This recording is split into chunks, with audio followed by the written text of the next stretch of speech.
مسلم league نون کے رہنما سعد رفیع قومی اسمبلی میں اظہار خیال کر رہے ہیں۔ ایک دکان لیز کرنے کی قابلیت نہیں رکھتے، ایک کلب آپ جو ہے وہ بڈ کر کے کسی کمپنی کو آپ دے نہیں سکتے، آپ بنی بنائی ریلوے لائن جو نئی بنائی ہے اس پہ آپ ٹرین نہیں چلاتے اور آپ کہتے ہیں ہم نے بڑا کام کیا ہے۔ پنکچویلٹی آپ نے برباد کر کے رکھ دی ہے، اور تو اور مسافر کوچز آپ کی شارٹ ہیں۔ چیئرمین صاحب مسکرا رہے ہیں، یہ بھی ریلوے کی اسٹینڈنگ کمیٹی کے ممبر ہیں، کافی انہیں پتہ ہے۔ فریٹ ویگنز آپ کی خراب ہیں، اور ایک اور الزام لگایا گیا جی یہ لوکوموٹیو زیادہ خریدے تھے۔ سنیں ذرا، ٹوٹل لوکوز 461 ہیں، ان میں وہ 69 لوکوز بھی شامل ہیں جو جنرل جاوید اشرف قاضی لے کے کباڑ خانے میں کھڑے کر گئے ہیں، انہیں تو آج تک نہیں کسی نے بلایا۔ جو ملک چلاتے ہیں، ملک کو سرو کرتے ہیں، ان کو گھسیٹتے ہو، ان کو 1.5 سال جیل کٹواتے ہو، اور جو لوگوز ہم لے کے آئے ہیں ان پہ جو انویسٹمنٹ ہوئی تھی ان سے دگنی ارننگ وہ ریونیو کی کما کے دے چکے ہیں اس کو، پاکستان ریلویز کو۔ تو ہم تو جیلیں کاٹ کے آئے ہیں، اور جو وہ لوکوز جو ناکارہ سکریپ لے کے آئے ہیں ان کو کوئی بلانے والا، انہیں کوئی کال اپ نوٹس نہیں جاتا۔ ضرورت ہے کسی کی انہیں کال اپ نوٹس بھیجے؟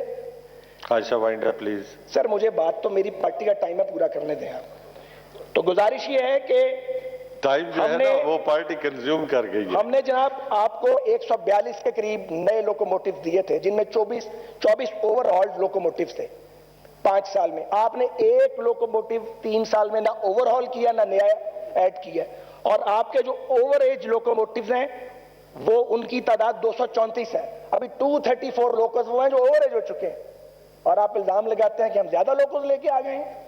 تو ریلوے میں ML1 پہ ML1 جی ہم نے بڑا کام کیا ہے۔ ارے بھائی فریم ورک ایگریمنٹ ہم نے کیا، پریلیمنری ڈیزائن ہم بنا گئے، اس کے لیے SPV ہم نے بنایا۔ آپ نے کیا کیا؟ آتے ہی آپ نے وہ جو ایک اسپیشل یونٹ تھا SPV اس کو توڑ دیا، اب تک کوئی SPV نہیں بنا۔ 3 سال میں ML1 کا فیز 1 مکمل ہونا تھا اور 160 پہ ٹرین فیز 1 میں چلنی تھی، ابھی آن گراؤنڈ کام شروع نہیں ہوا۔ ابھی آپ نے لون نیگوشیٹ نہیں کیا، ابھی آپ نے ریٹ طے نہیں کیے، آپ نے ML1 پہ کچھ نہیں کیا، اور آپ قوم سے مسلسل غلط بیانی کرتے ہیں۔ تو گزارش یہ ہے، اس پہ الگ بات کر لیں گے کسی وقت، میں بہت لمبی بات نہیں کرنا چاہتا، مگر میری گزارش یہ ہے کوئی ایسا بجٹ جس سے لوگوں کی بھوک کم نہ ہو، غربت کم نہ ہو، بے روزگاری بڑھ جائے، کساد بازاری بڑھ جائے، اسے کامیاب نہیں ناکام بجٹ ہی کہا جائے گا۔ دوسری گزارش یہ ہے، آپ کے پاس 2 برس رہ گئے، آپ نے وزیر اعظم صاحب نے کہا جی کہ اپوزیشن فوج کو اکساتی ہے۔ بتاؤ بھائی، فوج کے کس افسر کو کس سیاستدان نے اکسایا کہ آپ کی حکومت ختم کی جائے؟ ہم نہیں اکساتے، نہ ہم نے اکسانا ہے۔ ہم اپوز کریں گے آپ کو، کرٹیسائز کریں گے آپ کو، دھرنا دے کے آپ کی حکومت نہیں گرائیں گے، کیونکہ دھرنے دے کے جب حکومتیں گرائی جاتی ہیں تو پھر اگلی حکومت بھی دھرنے سے گرتی ہے۔ آپ اس خوف سے نکل جائیں باہر، لیکن آپ کچھ کر کے دکھائیے۔ آپ نے پاکستان کی ریاست کا مذاق بنا دیا۔ آپ جہانگیر ترین کے لیے علی ظفر ایڈوکیٹ محتسب ہے، ہماری محتسب نیب ہے۔ آپ کے 2 وزراء پکڑے جائیں 90 دن میں باہر آئے، ہم 1.5 سال باہر نہ آئے۔ آپ جا کے کوشش کریں کہ ہماری ضمانتیں کینسل کروائیں، ہم آپ کے ساتھ یہ نہیں کریں گے، میں اس پہ بالکل کلیئر ہوں، کیونکہ کہیں انتقام کا سلسلہ رکنا چاہیے، مگر آپ نے بھی کہیں رکنا یا نہیں رکنا؟ آپ نے یہ ملک چلانا ہے یا یہ تماشا لگانا ہے؟ یہاں پہ پاکستان خطرات میں گھرا ہے۔ میں آپ سے درخواست کرتا ہوں کہ اس ملک کے لیے سوچیں، اور گروہی تعصبات اور گروہی سیاست سے اوپر اٹھ کے سوچا جائے۔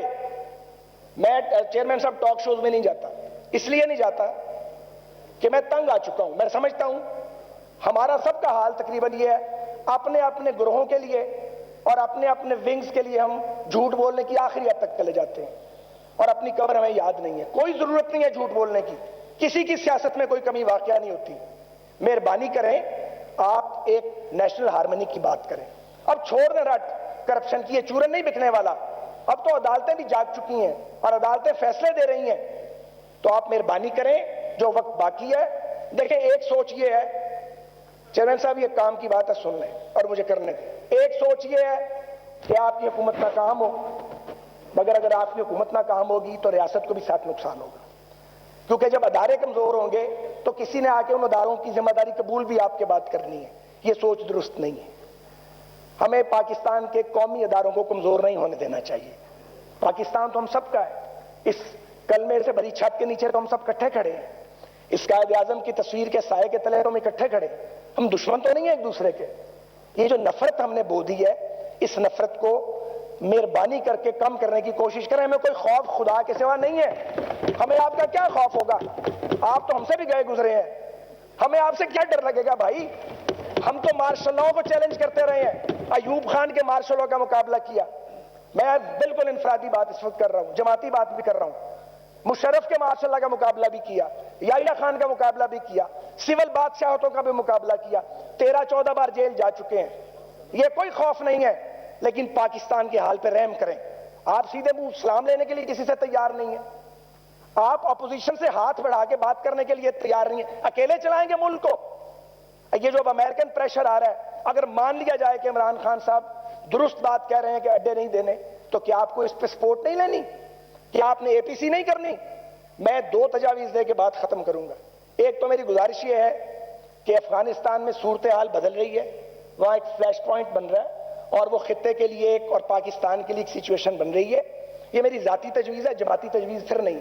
لیکن میں یہ سمجھتا ہوں کہ بھلے آپ پارلیمنٹ کا ان کیمرہ سیشن کریں یا پارلیمنٹ لیڈرز کو بلائیں اور جو سیکیورٹی ریلیٹڈ ادارے ہیں وہ بریف کریں کہ اس وقت افغانستان کی سچویشن کیا ہے, پاکستان کی پالیسی کیا ہے.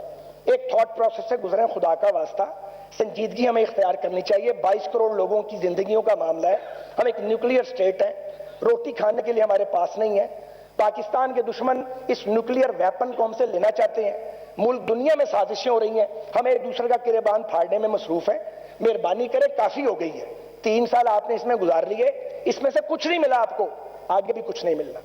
تو اس لیے میں یہ گزارش کروں گا کہ حکومت کو اب بھی چاہیے کہ جو وقت ان کے پاس بچا ہے وہ بجائے لان تان کرنے کے, متون کرنے کے اور گالی بریگیڈ کو اور گالم گروچ کے لشکر بنانے کے, اس کی بجائے وہ پاکستان کو چلانے کی فکر کریں. کل لوگوں میں آپ نے بھی جانا ہے. بہت شکریہ. Thank you. جی بابر رحمان صاحب. جی محترم بابر رحمان صاحب, زاہد درانی صاحب 1 منٹ بات کرنا چاہتے ہیں. جی اسپیکر. جی شکریہ جناب اسپیکر.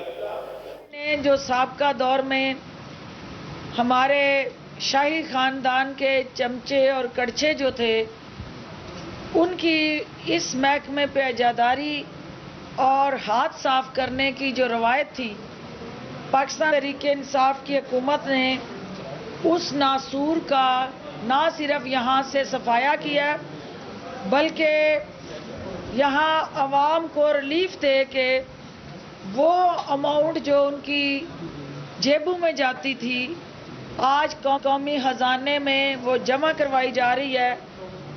اس کا سہرا جو ہے اس محکمے کی اس ڈیجیٹل سوچ کو جاتا ہے جو ایک متحرک, انتہائی ایکٹیو اور کمیٹڈ ڈی جی کی اپوائنٹمنٹ سے جڑا ہوا ہے. ڈی جی کی زیر سرپرستی جو D G excise and taxation ہے, ان کی زیر سرپرستی یہ محکمہ جو ہے وہ جو ترقی کی منازل طے کر رہا ہے. میں اس حوالے سے کچھ ضروری جو کامیابیاں ہیں اور تبدیلی کے جو اثرات ہیں وہ میڈیا کے ذریعے آپ تک پہنچانا چاہتی ہوں. محکمہ ایکسائز اینڈ ٹیکسیشن پنجاب جو ہے وہ اس وقت جو ہے وہ تبدیلی کے اندر سب سے اہم ذریعہ اس حکومت کی جو عوام کو ڈیجیٹل ٹیکنالوجی کے ساتھ جوڑنے کی جو کوشش ہے اس کا ایک مؤثر فورم بن گیا ہے. اور آج اس جدید ٹیکنالوجی کے استعمال سے گھروں میں بیٹھے ہر شہری جو ہے وہ محکمہ ایکسائز اور ٹیکسیشن کی سہولیات سے مستفید ہو رہا ہے. جدید ٹیکنالوجی کے استعمال سے جہاں ریونیو میں خاطر خواہ اضافہ ہوا ہے وہاں اس محکمے سے کرپشن اور کالی بیڑوں کا صفایا کرنے میں ہمیں مدد ملی ہے. اور جو جدت اس محکمے میں ٹیکنالوجی کے ذریعے ہم لائے ہیں وہ میں آپ سے ان نکات کو شیئر کرنا چاہوں گی. سب سے پہلے جو اربن یونٹ کے اشتراک سے بنایا جانے والا یہ جو آن لائن پراپرٹی ٹیکس اور سیلف اسیسمنٹ پورٹل ہے، اس نے کئی لحاظ سے منفرد اور نہایت فائدہ مند جو اقدامات اٹھائے ہیں۔ معاون کر دیا، کوئی ہسپتال ایسا بنایا جس میں بڑے بڑے لوگ علاج کر سکیں، کوئی تھانہ ایسا بنایا جس میں تشدد نہ ہوتا ہو، کوئی پٹوار خانہ ایسا بنایا جس کے اندر ڈنڈی نہ ماری جاتی ہو۔ اگر ایسا نہیں ہے تو پھر ریلیٹو گفتگو کرنی چاہیے، حقیقت پسندانہ گفتگو کرنی چاہیے۔ حقیقت پسندانہ گفتگو کے لیے جناب speaker, I welcome you in the chair۔ حقیقت پسندانہ گفتگو کے لیے بہت ضروری ہے کہ ہم دیکھیں کہ کیا اس ملک میں کووڈ-19 آیا؟ کیا اس ملک میں کووڈ-19 آیا؟ اور اگر آیا، نو کراس ٹاک پلیز، آپ تشریف رکھیں، آپ تشریف رکھیں پلیز، اس طرح نہ کرو پلیز، تشریف رکھو پلیز، اور آپ اگر تشریف رکھیں میڈم، پلیز تشریف رکھیں، اس طرح نہیں ہوگا، پھر کوئی نہیں، آپ تشریف رکھ لیں پلیز بیٹھ جائیں پلیز، بیٹھ جائیں، میں ہینڈل کر رہا ہوں، بیٹھ جائیں پلیز، بیٹھ جائیں، آپ بیٹھ جائیں پلیز، تامس بیٹھ جائیں پلیز، بیٹھ جائیں، no cross talk please. Thank you mister speaker. کچھ لوگوں کے لیے بات تو سچ ہے مگر بات ہے رسوائی کی، اس لیے سننا نہیں چاہتے۔ میں بات ضرور مکمل کرنا چاہتا ہوں۔ یہ کیا کر رہی ہے تم میڈم؟ تمہیں کوئی سمجھے میں کیا طریقہ، آپ بتائیں، تشریف رکھیں پلیز، تشریف رکھیں پلیز، تشریف رکھیں پلیز، بیٹھ جائیں پلیز، آپ کی پلیز بات کریں۔ جناب اسپیکر، دوسری بات یہ ہے جو ابھی آپ کے